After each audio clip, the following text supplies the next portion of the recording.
afternoon. Today is Tuesday, August 22nd.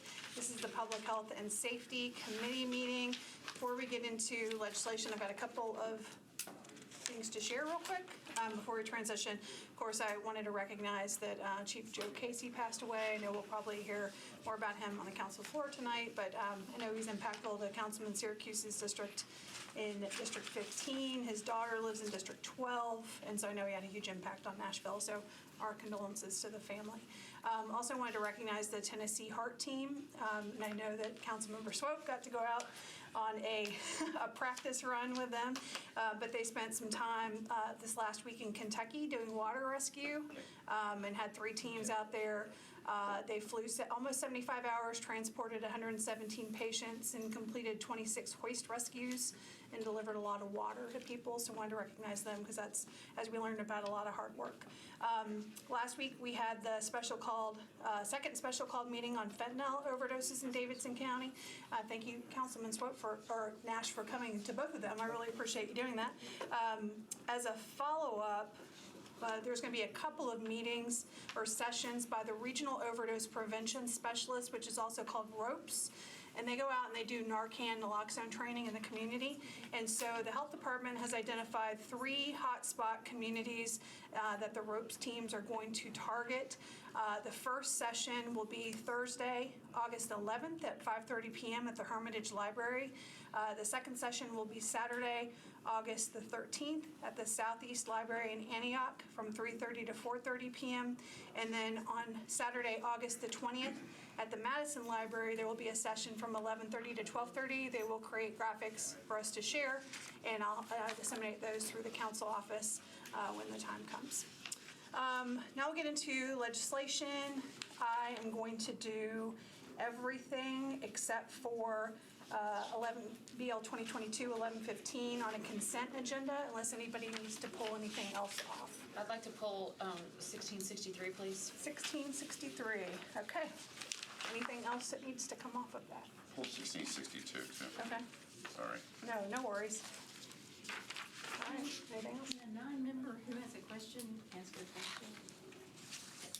Sure, what bill? 1373, the last one? We'll just keep it off. Yeah, pull it. Yeah, we'll just keep it off and we'll do the questions also at the same time. All right, so then the consent agenda will start on page 2 at the very top with RS 2022-1667. Then we'll have 1668, 1670, and that's it. So we'll just have 3. All right, RS 2022-1667 by Swore and Evans accepts a donation from the Firefighter Air Coalition to the Metro Nashville Fire Department of a firefighter air replenishment system to the Nashville Fire Department training facility. RS 2022-1668 by Swore and Evans approves an agreement between the United States Drug Enforcement Administration and the Metro Nashville Police Department concerning the use and abuse of controlled substances.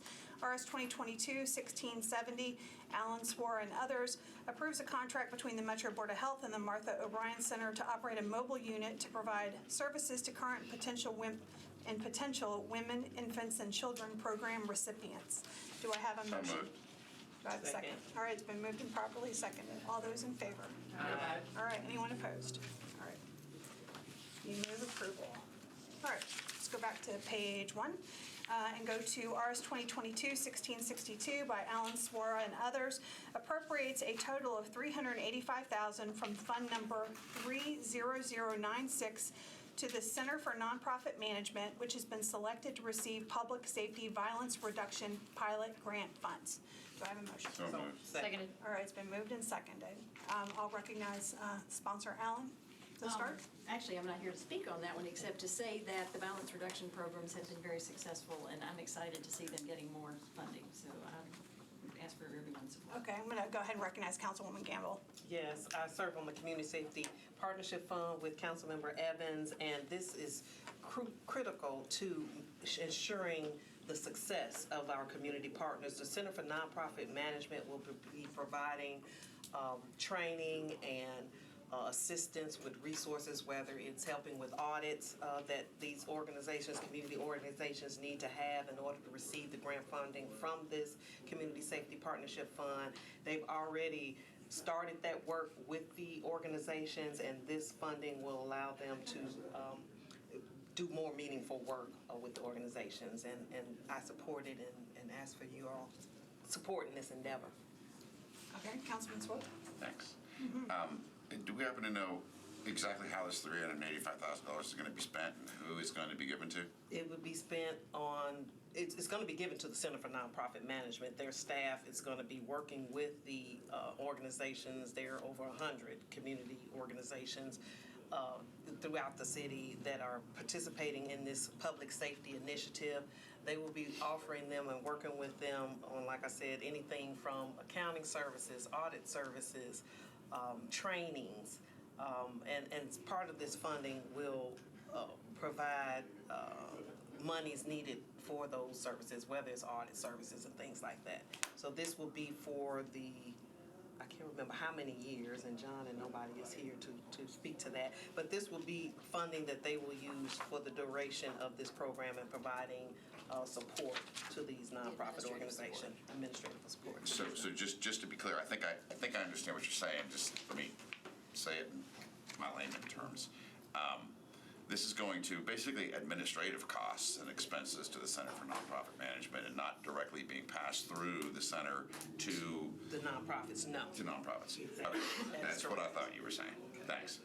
About any other discussion? Councilman Allen? I would just add, what these groups are good at is getting into a neighborhood and helping people, and what they're not good at is paperwork.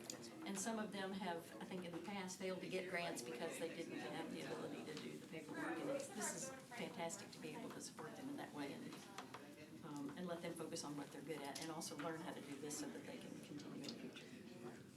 Yeah, it's the goal really is to teach them to fish.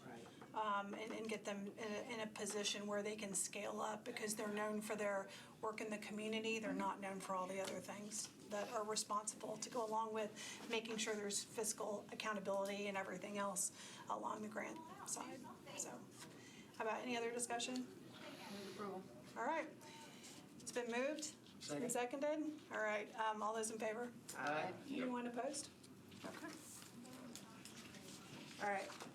RS 2022-1663, O'Connell, Swara, Bradford, and others. Amends Resolution RS 2022-1310 by transferring $100,000 in American Rescue Plan Act funds appropriated from Fund Number 30216 to the Metro Department of Parks and Recreation, Metro Nashville Police Department, and Metro Nashville Public Library. So moved.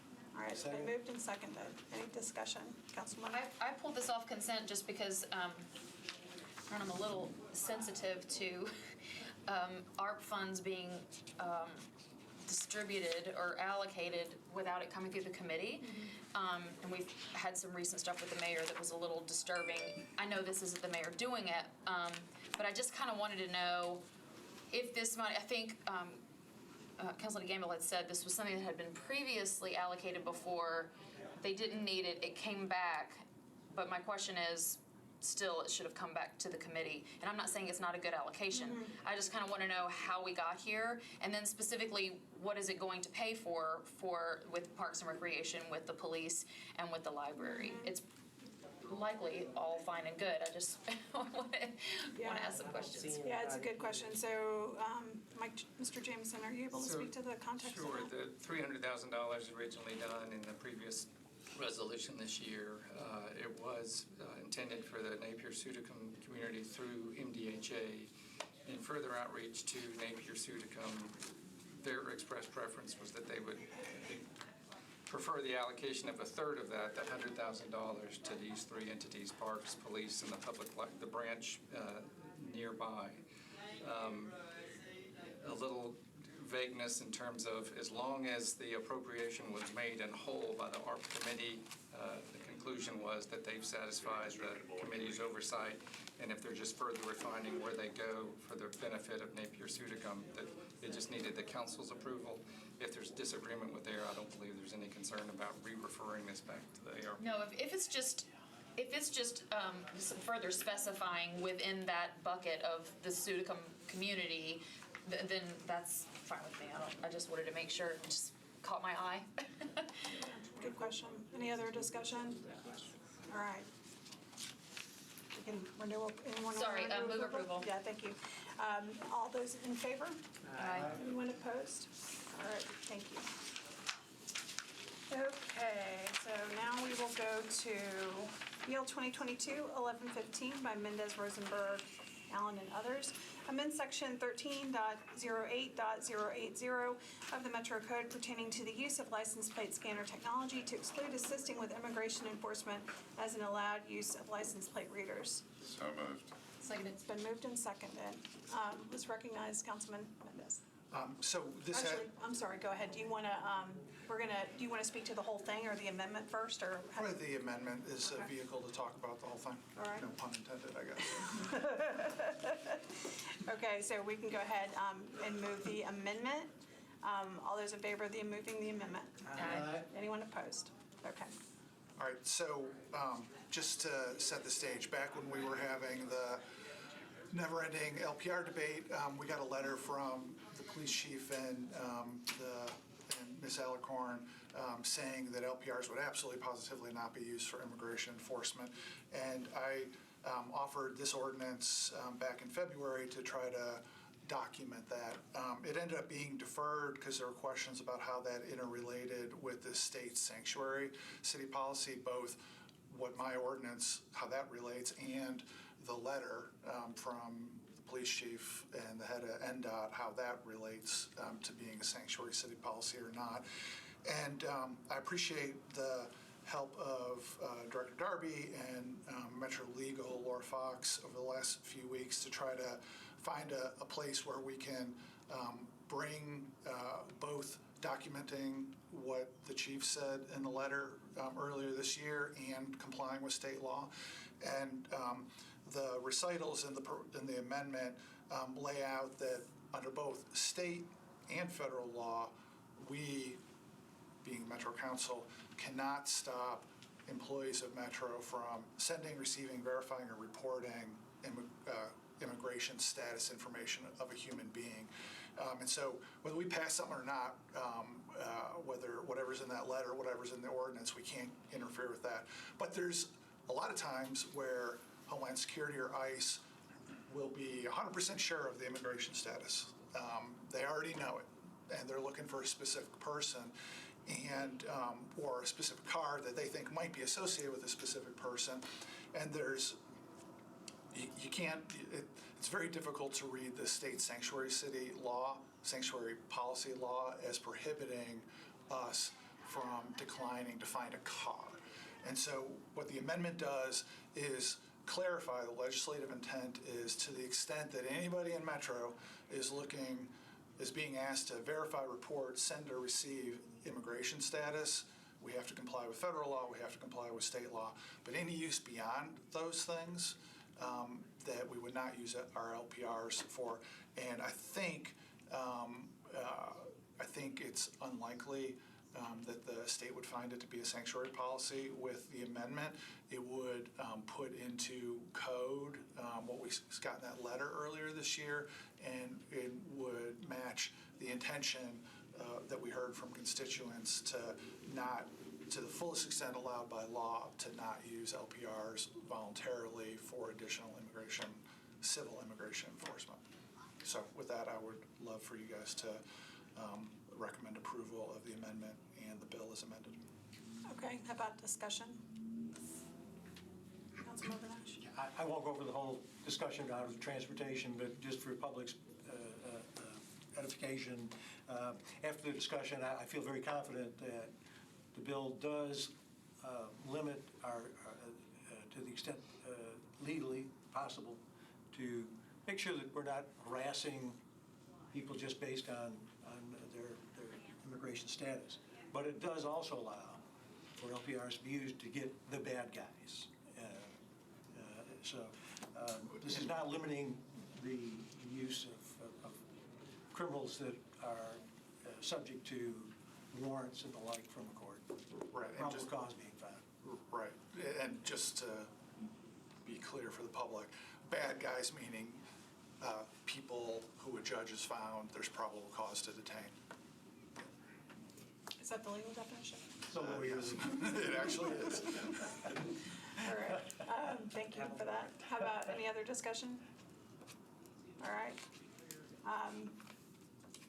Renew our motion to approve. All those in favor? Aye. Anyone opposed? I'm abstaining. Abstain? Okay. Thank you very much. Thank you, committee members. All right. That was on the amendment? That was No, on, we already passed the amendment. yeah, we already did the amendment.